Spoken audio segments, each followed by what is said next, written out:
Grabemos. Ya. Buenos días, buenas tardes. Ay, nenes. Saludarles y contarles. Bueno, hoy día vamos a hablar de padres. Padres presentes, padres ausentes, hijos. Hijos muy amados, muy queridos, algunos muy buenos, otros como el forro. Tenemos de todo en la viña del Señor. Padres buenos, padres no tan buenos. Y vamos a explicar un poco cómo afecta esto con los regalones. Y de qué manera, por supuesto, podemos entender mejor la familia y lo que va pasando con nosotros cuando tenemos ausencias o excesos. Ausencia es cuando el padre no está, se fue, o se murió, o se enfermó, o no pudo estar por alguna causa.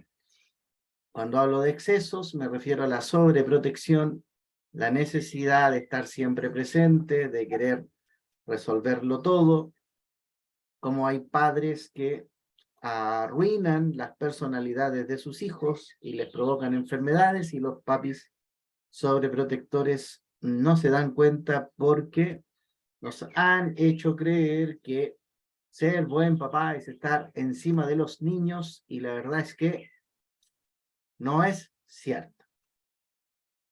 Entonces, vamos a ir aclarando algunos de estos puntos, de estas cosillas. Me ha tocado siempre trabajar con jóvenes, es decir, he escuchado muchas historias de muchachos que están complicados por el comportamiento de papá o de mamá. Más grave todavía cuando por alguna razón el papá o la mamá no está y queda uno solo, y ese uno solo tiene que tratar de arreglar todo. Entonces, hay muchos jóvenes frustrados, desmotivados, que no quieren hacer nada.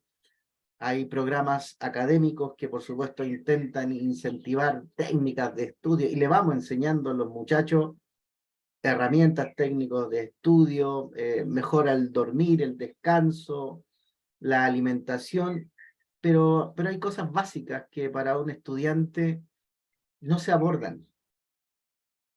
Es decir, cuando los colegios están atendiendo a los muchachos, a los jóvenes, están preocupados de los resultados académicos, del comportamiento en la sala de clases, pero una ayuda concreta sería primero entender qué es lo que pasa con los padres en el hogar. Si la madre trabaja, no trabaja, con quién se queda el hijo, qué persona está a cargo, bajo qué condiciones, se queda solo, se queda con familia, hay cuidado de abuelos, de parientes. Al final todo va a tener una repercusión y va a tener un resultado. El alta autoestima o la baja autoestima de los muchachos tiene que ver con que no se ha enseñado nada en relación al amor propio. Es decir, no existe el bajo amor propio o alto amor propio por una razón muy obvia. Como es propio, se trata de lo que tú eliges amarte a ti mismo y nada más. En cambio, la alta autoestima, baja autoestima, tiene directa relación con la comunicación con los demás, el cómo te perciben los demás, cómo te sienten, y ahí vamos a entrar en una cantidad de polémicas. El bullying existe por culpa de la autoestima. Un niño que tiene amor propio y que no basa sus parámetros en el autoestima, un niño que tiene amor propio, si al niño le dicen feo, si al niño le dicen narigón, si al niño le dicen gordo, orejón, pailón, el niño que tiene amor propio entra por aquí, sale por acá y sigue su camino.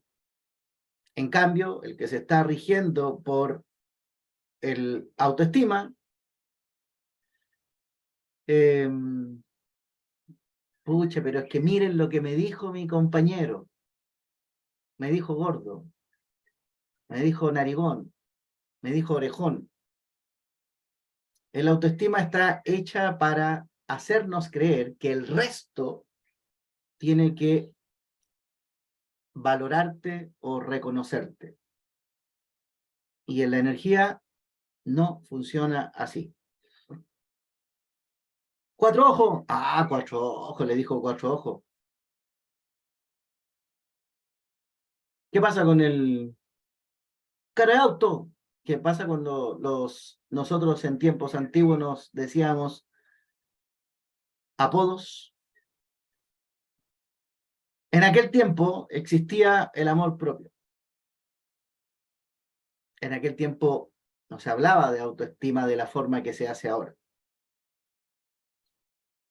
No se hablaba de empatía, de ponerte en el lugar del otro. Cada uno de nosotros estaba puesto en su lugar.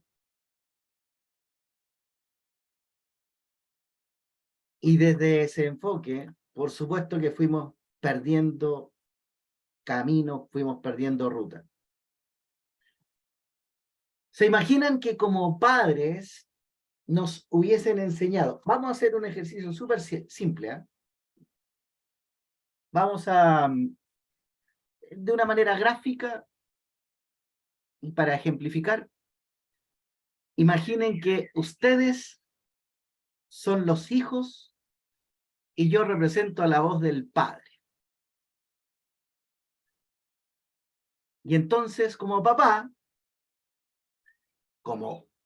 de los buenos, de los de real padre, no de los papás de la foto para Facebook, sino que del papá real, de ese que está ahí, pero está ahí sin asfixiar, sin ahogar, sin saturar. Hablo del padre real que no le hace las tareas a los hijos, que le enseña a ser responsables con sus deberes. Hablo del padre que le está entregando herramientas a los hijos, que los deja hacer, que primero ve cómo se desenvuelve el hijo y en la medida que ve cómo se va desenvolviendo, se acerca, aconseja, se retira, lo deja hacer y así, de muchas formas, vamos entrando en esta temática de comunicación, pero sin asfixia. Entonces, como papá de los de Real, lo primero, contarle la verdad a los niños es clave. Si ustedes fueran los hijos, entonces contar la verdad significa hablar de lo difícil, de cómo yo lo viví, sin tener que echar la caballería encima y decir las frases típicas estúpidas, es que si yo hubiese tenido las oportunidades que tú tienes, porque eso es agresión. No es necesario decirle a nuestros hijos, si yo hubiese tenido la suerte que tú tienes. Eso es innecesario. Una buena historia que lleve la verdad, hijo.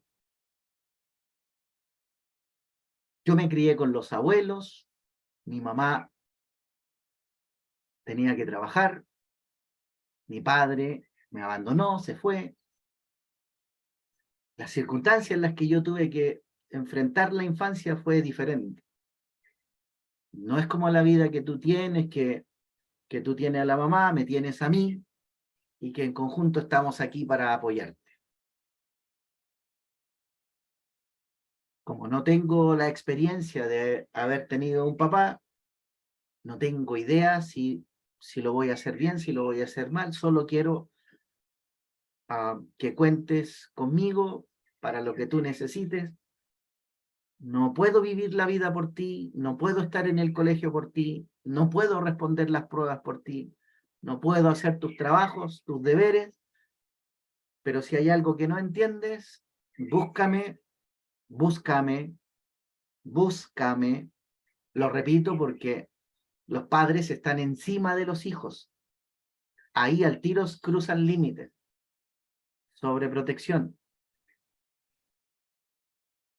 Cuando un padre dice, búscame si necesitas algo, está dejando claro que no voy a estar pendiente de si tienes tarea, no tienes tarea, si te va bien, si te va mal. Es decir, eso van a haber pequeñas observaciones donde voy a estar trabajando y por supuesto voy a querer colaborar, pero no pienses que voy a estar pendiente de todo lo que tienes que hacer porque esa no es mi responsabilidad.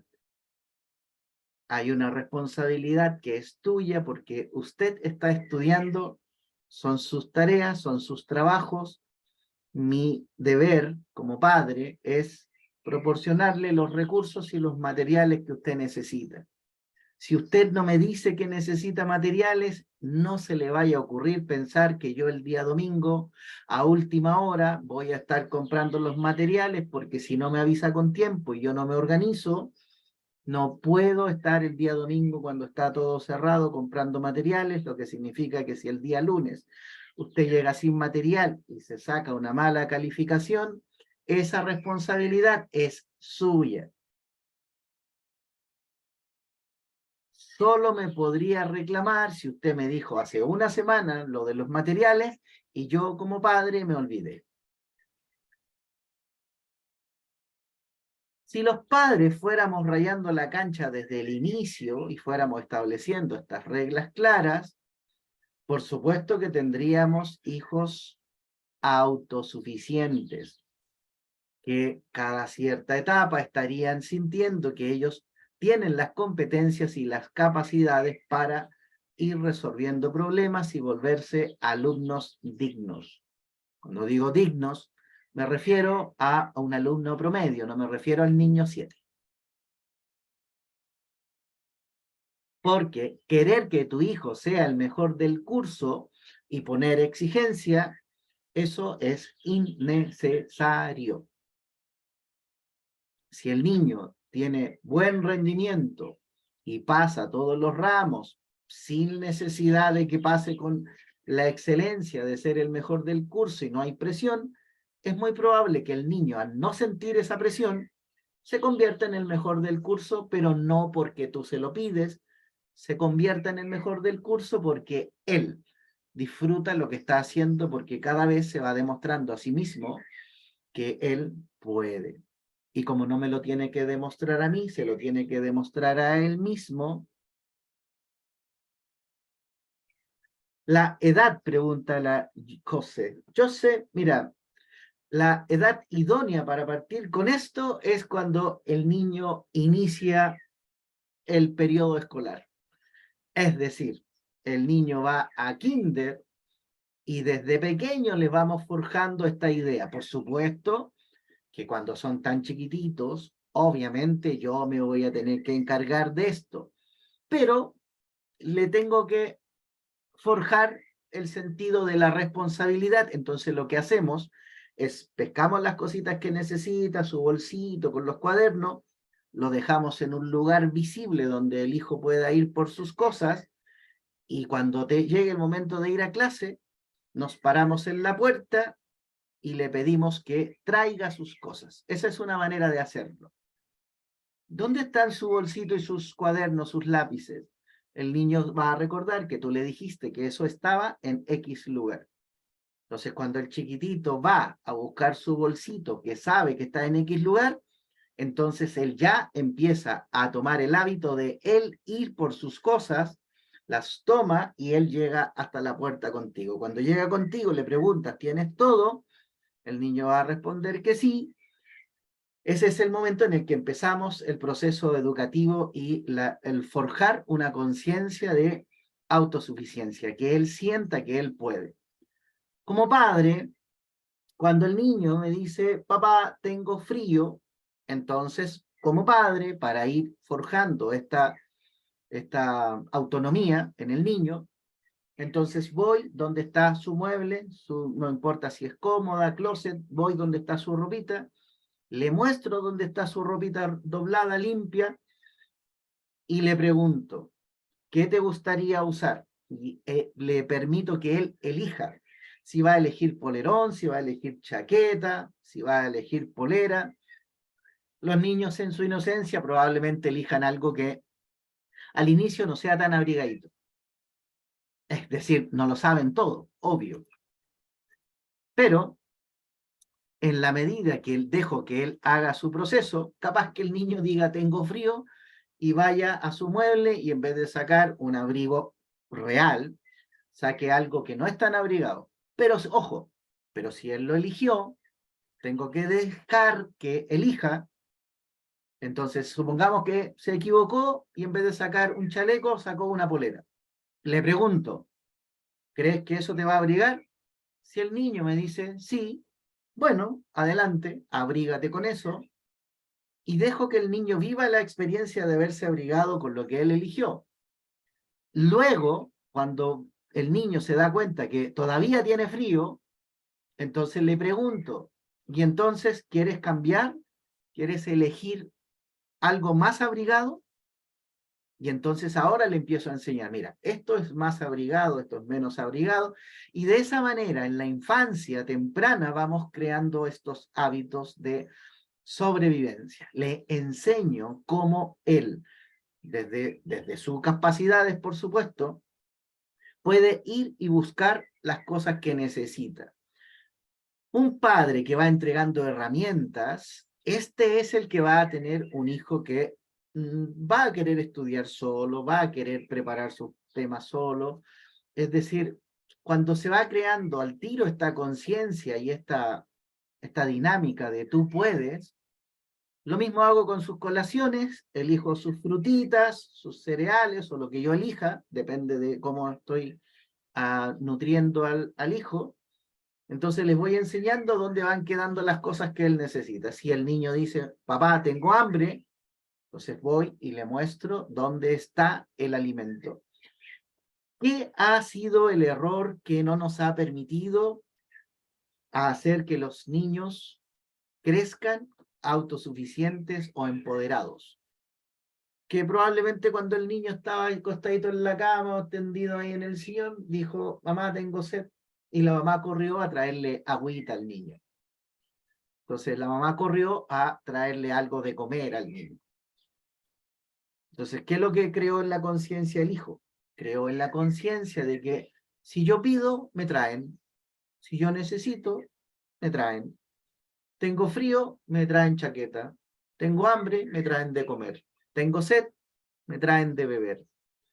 Entonces, para romper esos esquemas y sacar estas actitudes que en la infancia, si se forjan bien y se hacen de manera responsable, en la adolescencia estos hijos no van a tener problema porque en la medida que van creciendo, vamos incorporando nuevas capacidades, nuevos hábitos. Entonces, en primera instancia, a lo mejor el niño es muy desordenado, pero todavía es muy chiquitito, pero hay algunas cosas que sí me interesa que priorice, como por ejemplo su responsabilidad cuando se trate de ir a reunirse con sus compañeros. Otra manera de abordar a los pequeños cuando son niños, en vez de preguntarles qué hicieron hoy día, porque nosotros preguntamos queriendo saber qué aprendieron, qué tarea hicieron, cuando son muy chiquititos es importante preguntarles acerca de su experiencia, a qué compañeros conoció, cómo se llama tu amigo, el niño con el que más jugaste, quién es. Esas son las preguntas que van a hacer que los niños quieran hablar del colegio, porque se van a acordar con quién jugaron, no si aprendieron la letra A o aprendieron las frutas o los colores. Entonces, en la medida que esto se va forjando en la infancia, en el proceso podemos ir cambiando. ¿Qué pasaría si una mamá dice, pucha, Carlos, yo ya, el cabro tiene 15 años y ya no hice esas cosas? Bueno, ya nos equivocamos, ¿verdad? Entonces, para romper esta estructura, tengo que llevar todo a cero. Esto significa, llevar todo a cero significa que no, no le voy a preparar la comida, no le voy a llevar el jugo, la bebida, no me voy a hacer cargo de su ropa cuando me pregunte, mamá, ¿dónde está la polera? Entonces, cuando me pregunte por esas cosas, no me hago responsable. Es decir, la ropa se lava, sale de la lavadora, va a algún lugar o probablemente a la habitación, se distribuyen las prendas, lo que es de alguien para allá, del otro para allá, etcétera, y cada cual en el proceso debe ir creando responsabilidad sobre su orden en la habitación, sobre sus cosas, sobre sus propias necesidades. El problema de los padres en general es que cada vez que estos padres han tenido experiencias difíciles, no, es que yo cuando niño, yo tenía que hacer todo, entonces las madres sobre todo, ¿ah? No, es que yo a su edad yo tenía que hacer todo en la casa y no quiero que pase por lo mismo que yo, mi niñito, yo lo voy a atender.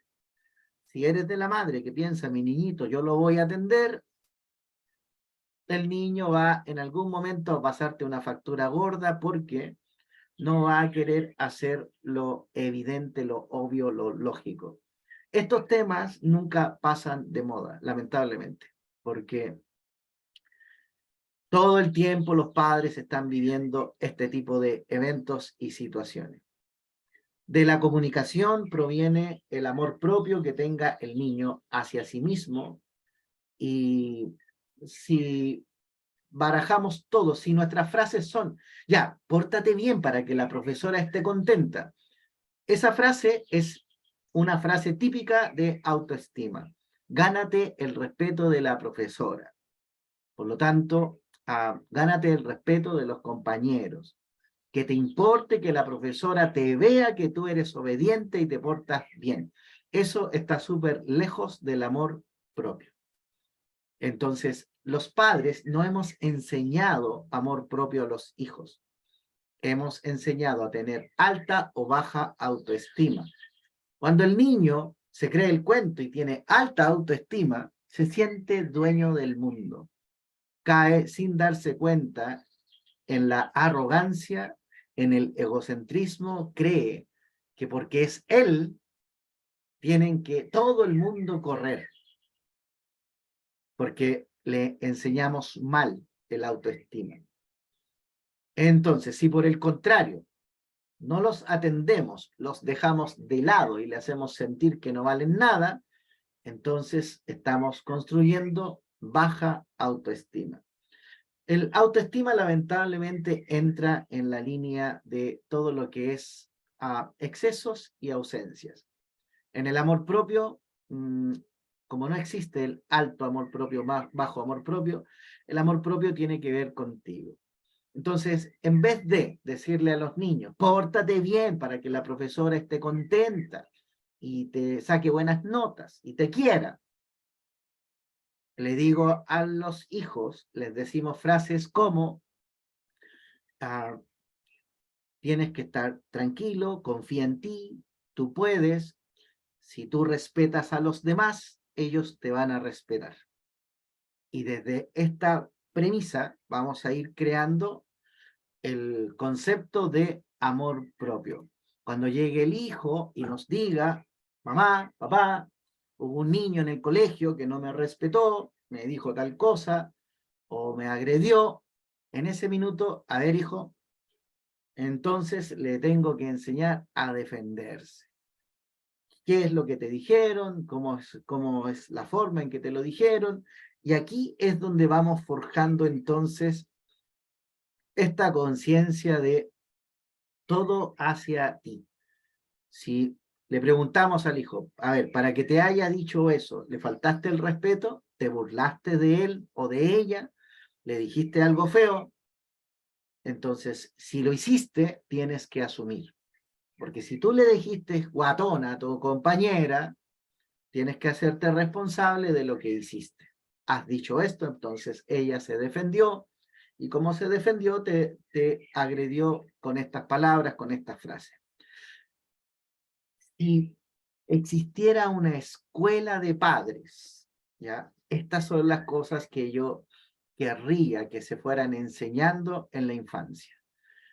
El bullying existe porque le hacemos creer a los niños que nadie, absolutamente nadie, te puede decir narigona, o gorda, o flaca.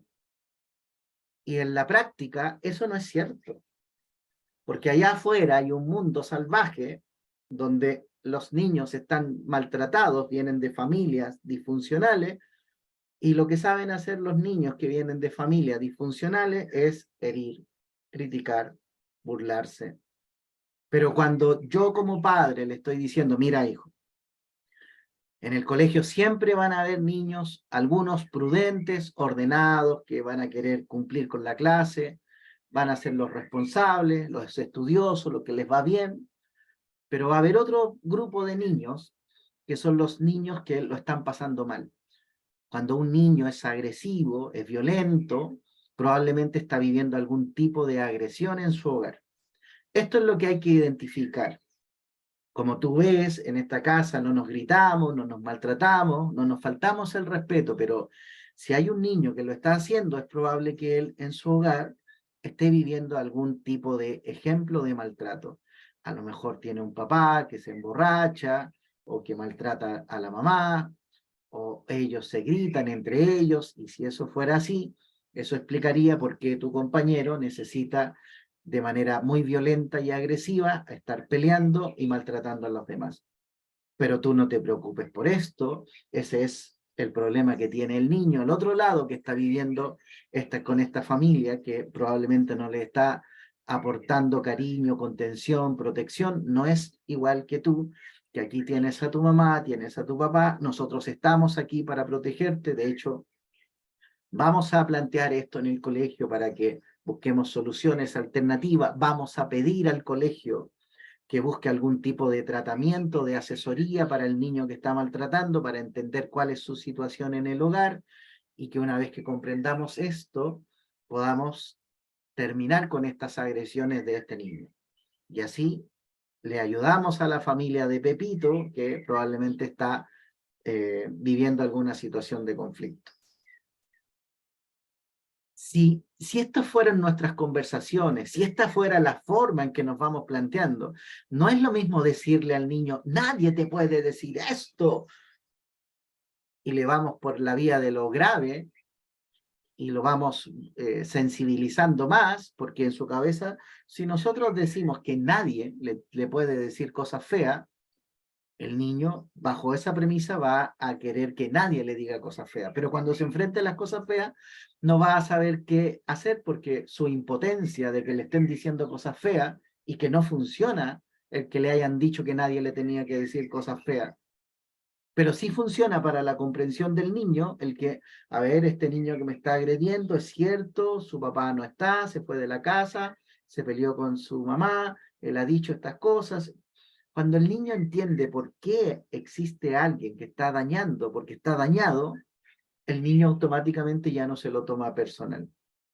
Esto es lo que va a hacer que él se sienta mejor preparado para enfrentar los conflictos.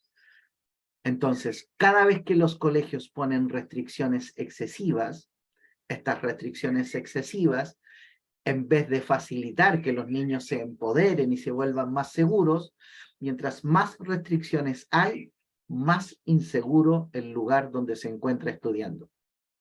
Porque no tiene que ver con prohibirles a los niños que digan groserías. Se les debe primero educar en el por qué están diciendo las groserías, qué es lo que está haciendo que se expresen de manera violenta. Debemos llevarlos a un punto primero de comprensión para entenderse a sí mismos. Y con esta comprensión y con este entendimiento podemos ir creando conciencia sobre los demás, para que en vez de formar el grupo de los victimarios y las víctimas, porque eso es lo que hacemos en los establecimientos educacionales, no nos damos cuenta, pero estigmatizamos y ponemos marcas a los que son alumnos complicados y a los que son alumnos buenos. Y si caigo en el error de separar los grupos, estoy aumentando las diferencias sociales futuras. Esto mismo es lo que han hecho izquierda, derecha, los equipos de fútbol, la Garra Blanca, la U. Es decir, nos han mostrado cómo abanderarnos por un sector rechazando al otro.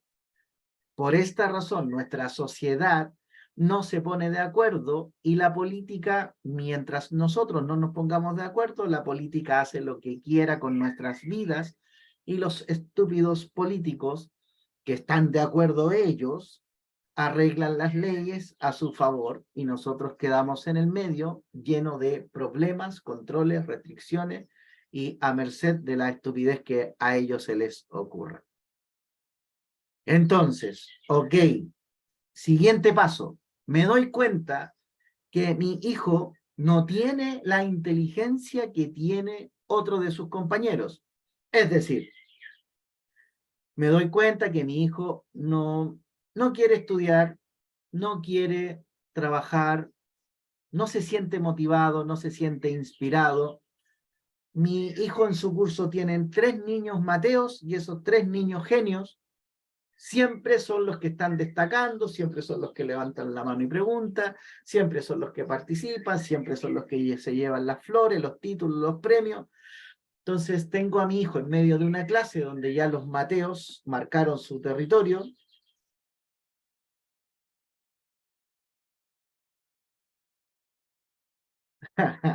Perdón, estaba leyendo el chat. Me río porque hablaste de enseñarle a defenderse. ¿Cómo lo hago? Enseño a sacarles la XX. Sí, de hecho, yo les enseñaría a los hijos a defenderse, no a aguantar. Yo prefiero que me llamen apoderado, sabiendo que mi hijo se defendió, no que agredió, que no es lo mismo, que se defendió. Es decir, que otro lo agredió y que mi hijo se vio en la necesidad de responder esa agresión. Eso yo, por supuesto, daría la cara y diría que estoy de acuerdo con la defensa y la forma en que respondió mi hijo. Eso, como apoderado, yo no tendría problema hacer esto, de decirle a mi hijo, no, no te preocupes, en la casa nadie te va a castigar por haberte defendido, solo te podría castigar si a ti se te ocurrió hacerle daño, hacerle bullying o molestar a alguien que, que estaba, según tu criterio erróneo, por debajo de ti o que se merecía un maltrato. Eso sí que no se lo aguantaría. Tendría este hijo valores en relación al respeto, a entender que todos somos diferentes. Eso es lo que como padre me gustaría transmitirle al hijo. Y si veo que mi hijo no está entendiendo esto y necesita sentirse el matón del curso, por supuesto eso tendría un tratamiento distinto. Pero estoy de acuerdo contigo, yo sé que es preferible enseñarle a los hijos a defenderse y no caer en el juego de el ser víctima, porque cuesta mucho salir de la posición de víctima una vez que los niños se sintieron vulnerados. Y la verdad es que en el amor propio está permitido que se defiendan. En el autoestima, no. En el autoestima, el profesor le diría, ya, pero tú no le pegues, tú tienes que avisarle al profesor que ese alumno te pegó. Yo le diría a mi hijo, no, primero afórrale el combo en los hocico, defiéndete, y después avísale al profesor que pelearon. Pero no te quedes con las ganas de defenderte. Claro, lo que pasa es que es diferente. No es que esté promoviendo la violencia, estoy promoviendo la defensa, el arte de defenderse, que no es lo mismo. Sigamos. Entonces, estaba en que mi hijo ha demostrado que no tiene el intelecto suficiente como para que le vaya tan bien en matemáticas. Lo mismo está pasando en lenguaje, en historia, es decir, detecto que no es tan brillante como me encantaría que lo fuera, pero no lo es. Entonces, no quiero ser el papá que está encima diciéndole estudia, hace las tareas, estudiaste, ¿qué tienes que hacer ahora?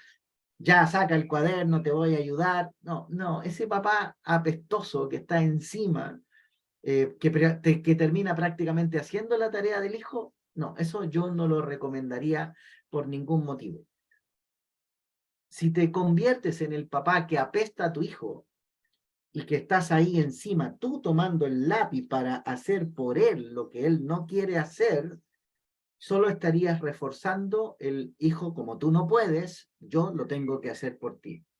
Y si refuerzas eso, definitivamente tu hijo no va a salir de esa sobreprotección. El hijo necesita equivocarse, sacarse un rojo, perder prestigio. Necesita vivir la experiencia del fracaso. Si es necesario que repita el curso, que lo haga. Pero para no caer en esto, hay que partir como partimos ejemplificando la figura paterna. La de un padre que está ahí aconsejando, apoyando, que se pone a disposición, pero no está encima, que no es lo mismo. Entonces, aquí es donde viene el segundo aporte. Hijo, yo no quiero que seas el más inteligente del curso, pero obviamente quiero que pases de curso, porque esto es importante. Entonces, lo que quiero que aprendas es que en vez de ser inteligente, quiero que aprendas a ser astuto. Y entonces el hijo, al escuchar esto, ¿qué diferencia hay entre ser inteligente y ser astuto, papá? Simple. El que es inteligente tiene la capacidad para resolver los problemas de matemática, comprensión lectora para sus libros, para comprender bien gramática y todo lo que tiene que ver con las áreas que los niños inteligentes logran comprender fácilmente. Que sea astuto significa que debe reunirse, juntarse, acercarse a aquellos que son los más brillantes del curso. Esto es lo que yo le puedo pedir a mi hijo. El compañero que resuelve y entiende matemáticas tiene una fórmula.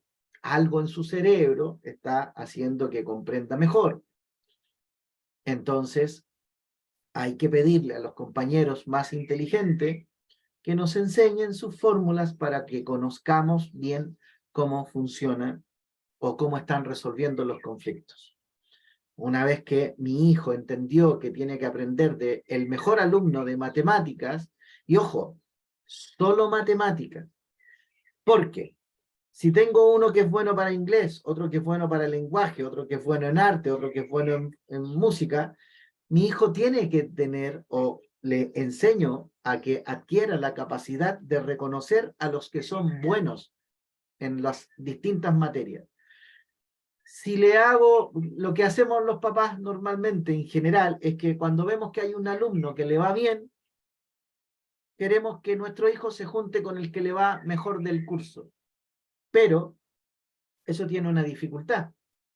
Si el mejor del curso se aburre porque mi hijo le estorba, porque siempre está preguntando, porque nunca entiende, el mejor del curso podría terminar discriminándolo. Es como, no me quiero reunir contigo, es como, déjame solo, no quiero ayudarte, y eso podría pasar, obviamente. Está permitido que un niño que le va bien no se sienta responsable del resto de sus compañeros. Sería abusivo de nuestra parte creer que porque es el más inteligente del curso tiene que ayudar a los demás. Sería patudo de los profesores creer que porque tengo un alumno que tiene mejor rendimiento está obligado a enseñarle a sus compañeros. No es lo mismo cuando motivamos a los niños de manera inteligente y astuta a que sepan valorar y reconocer al que es más inteligente. Ellos, con sus propias palabras y con sus propias fórmulas, van a poder acercarse al que es más brillante, y cuando lo hagan, el que es más brillante no va a tener problema en compartir, pero para eso tiene que haber un respeto, tiene que haber una comunicación, tiene que haber una fórmula, o por último, un incentivo, un intercambio. Es decir, yo soy muy bueno en matemáticas y veo que tú eres muy bueno en lenguaje, entonces ¿Qué te parece si yo te enseño matemáticas y tú me enseñas lenguaje? Estos intercambios, donde yo siento que me va mejor a mí, lo puedo intercambiar con otro al que le vaya mejor en otra materia. A esto le llamo astucia. Y es más importante ser astuto que inteligente cuando se está estudiando. Es la astucia lo que va a permitir que los hijos se reúnan de manera intelectual con aquellos que están en una vía en camino hacia lograr mejores resultados académicos. Entonces, cuando el alumno, en este caso nuestro hijo, entiende el concepto de astucia y en qué consiste, es que el que tiene las competencias o la inteligencia, digamos, poder aprender de aquel que sabe más que yo y entiende mejor que yo. A eso se le llama astucia. La astucia podemos aplicarla además hacia el profesor, en el momento que el profesor está enseñando. Y está enseñando en el pizarrón. Cada vez que el profesor pronuncia la frase, a ver, niños, atención, esto es importante o esto es pregunta de prueba, el profesor está anunciando en su verbo que esos van a convertirse en los 5 minutos más importantes de la clase porque acaba de anunciar que ese es el momento clave. Y si yo le enseño a mi hijo a ser astuto, a reconocer esos momentos claves, a reconocer el momento en el que el profesor dijo esa frase, en 1 hora de clase, en 2 horas de clase, hay un momento de la clase en que el profesor va a enunciar estas frases. Atención, pongan atención porque esto es importante, esta materia es de la prueba. Cuando el profesor está haciendo ese comentario, ese es el momento de tomar nota porque ahí el profesor me está entregando la respuesta que después yo voy a tener que plasmar en la prueba. Entonces, es más importante enseñarles a los hijos a ser astutos que a ser inteligentes. ¿Qué es lo que hacemos en las casas? Queremos niños inteligentes. Olvídense que vamos a tener niños inteligentes porque eso es una exigencia muy alta. Nos vamos al chancho cuando tenemos esta expectativa. Y esto es lo que hace que los niños se sientan asfixiados y ahogados porque nosotros queremos que les vaya bien. ¿Para qué? Para que como padres que ahogamos, entonces tengamos argumentos para ir y decirle al otro padre, oye, no subiste el Napo, ¿ah? El Nacho se sacó el primer lugar del curso, ¿qué querés que te diga? Pues ese cabrón es brillante. Entonces, cuando necesitamos que les vaya bien solo para llenarnos la boca del tipo de hijo que tenemos, no es necesario. Lo que realmente necesitamos es que los niños tengan un buen rendimiento académico. Y que tengan un buen rendimiento académico, se podría considerar que siendo la nota azul y de ahí hacia arriba, ascendente, todo está bien, porque el niño va a poder rendir una jornada escolar sin estrés, si el niño va atento a estas pequeñas señales, reconoce estos pequeños tips, se junta con el compañero más habilidoso en una materia, en un ramo, si cuando se trata de hacer trabajo busca a aquellos que son más habilidosos y astutos y tienen más clara la película de cómo presentar un trabajo para un mejor rendimiento, este nivel de astucia es la que le vamos compartiendo. En todas las clases están los alumnos que distraen, el que cuenta el chiste, el que está enamorado, el que tiene problema en la casa, es decir, nuestros hijos en este sentido se ven todo el tiempo influenciados por el entorno, pero se imaginan que toda la clase supiera y asumiera que cuando el profesor dice, atención, que esto es pregunta de prueba, todos los niños dejaran de distraerse y que pusieran todos atención a esos 5 minutos de explicación y que después de eso puedan seguir interactuando, divirtiéndose, haciendo las pelotitas de papel, tirándose de un lado al otro los papeles. Es decir, podrían tener espacio de dispersión, de relajo dentro de la clase si los alumnos reconocieran astutamente cuáles son los momentos claves del aprendizaje dentro del aula. Entonces, ¿qué es lo que les recomiendo, les sugiero? Que nos convirtamos en padres astutos. Más que ser padres inteligentes, astutos. Sepamos reconocer cuáles son los mejores momentos, cuáles son los mejores tips. Recordemos nuestras propias experiencias. La astucia es bien valorada. La inteligencia en este sentido es algo bueno, pero la astucia se podría convertir en una buena herramienta alternativa para que el rendimiento académico y el bienestar de los muchachos sea el más óptimo. Imagínense que a nuestros jóvenes, a nuestros niños, desde pequeños, les estuviéramos inculcando todo esto de perspectivas diferentes, que podamos hablar de lo que fue nuestra crianza, de cómo fue que nosotros tuvimos que aprender a amarnos a nosotros mismos, cuáles son nuestras experiencias laborales cuando tenemos compañeros de trabajo que no cumplen con sus tareas, porque así como pasa en el colegio, pasa en el trabajo. Tenemos colegas de trabajo que sacan la vuelta, que en el fondo se ganan el sueldo sin hacer nada, porque se acostumbraron a que todo se lo tenían que hacer, y en medio de nosotros tenemos este tipo de personas que son abusivas, literalmente, son abusivas, y no se trata de ser abusivos, se trata de ser astutos, se trata de generar trabajos colaborativos, se trata de cumplir con objetivos en el mínimo de tiempo. Esta parte es la importante.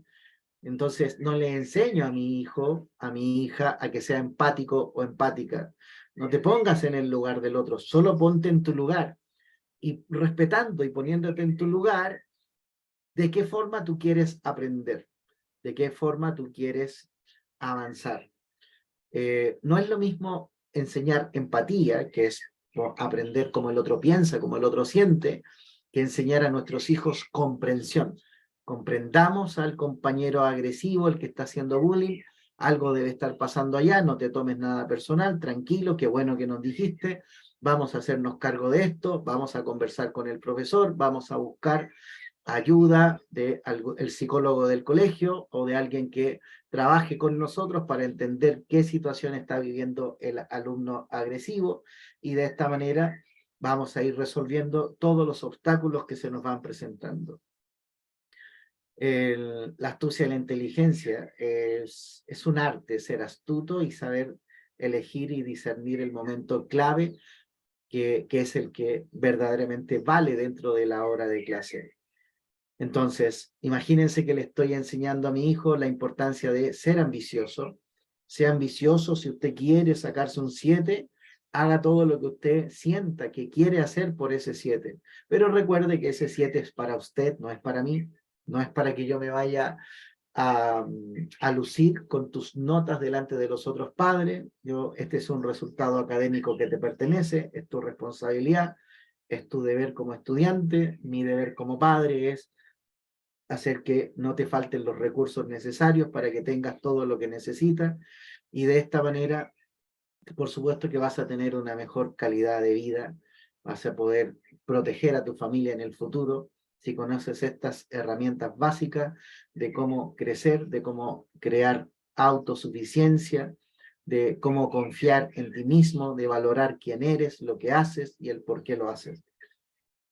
Así es que, en este sentido, solo decirles que si estas fórmulas, pequeñas fórmulas, nos hubiesen enseñado para educar, para entregar herramientas, conocimientos, tips a nuestros hijos, nos habría ido bastante mejor en nuestra entrega hacia nuestros hijos. Pero todavía podemos compartirle a los nietos, a los sobrinos, esta fórmula de cómo vamos a hacer que los estudios no se transformen en una mochila, en una carga. Entendamos que todos hay momentos en la vida que tenemos dificultades, obstáculos, bloqueos que están más allá de nuestro control. Cuando los chiquititos están experimentando la separación de sus padres, por supuesto que hay crisis, Hay momentos en que el niño puede tener pena, rabia, congelamiento, y entender estos procesos, estar ahí para apoyarlos, entregarles herramientas y ver las cosas de una forma distinta, puede ser clave para que su desarrollo sea fuerte, entendiendo y asumiendo. Jamás ocultarle a los hijos si hay dificultades. Es lamentable, pero cuando existe una separación, el, el niño siente las emociones, siente la energía, siente los sentimientos que pueda tener el papá o la mamá. Y no importa si aquí hay rabia, hay pena, hay dolor, hay sufrimiento, el niño va a percibir. Y cuando el niño tiene una explicación de, mira, esta es una discusión que hemos tenido con tu padre, con tu madre, es un tema nuestro que estamos resolviendo, pero tú no te preocupes que nuestro rol de papá para ti está intacto, que es lo que nosotros resolvamos, para bien o para mal, no te va a afectar porque tú vas a poder contar con cada uno de nosotros. Y si ese fuera el enfoque, wow, estos niños podrían avanzar entendiendo que van a mantener la figura de papá y mamá en el tiempo, a pesar de que incluso no vivan juntos. Claro, pero para esto se necesita madurez emocional, hay que entender que se requiere de diálogo, comunicación, de un amor propio muy grande para que los padres puedan llegar a acuerdos sin tener que hablar mal el uno del otro. Bien, bueno, se pasó la hora rapidito, ya son las 9, yo voy a dejar la reunión hasta acá. Hay mucho que comentar en relación a esto, pero bueno, traté de hacer como un resumen de lo que me pareció esencial. A los que son padres apoderados, a los que están criando, a los que tienen sobrinos, a los que tienen nietos. Este video particularmente puede ser un gran aporte a tener una perspectiva distinta, a bajar la carga, el estrés, la autoexigencia que a veces podemos tener. Sería enriquecedor que hubiésemos tenido el apoyo de padres que hubiesen recibido herramientas de este tipo. Claramente nuestras vidas y el resultado para nuestros pequeños habría sido diferente. Solo agradecerles por el tiempo, la compañía, a todos los que están ahora, Ceci, Vero, María Eugenia, Jocelyn, Belén, Patti, Ida, Nati, Dani, Sergio, Marce, Carmen, Yoka, Tocayo, Paulina, Mari, Irma, Sergio. Abracitos para ustedes y que nos vaya excelente. Muchas gracias.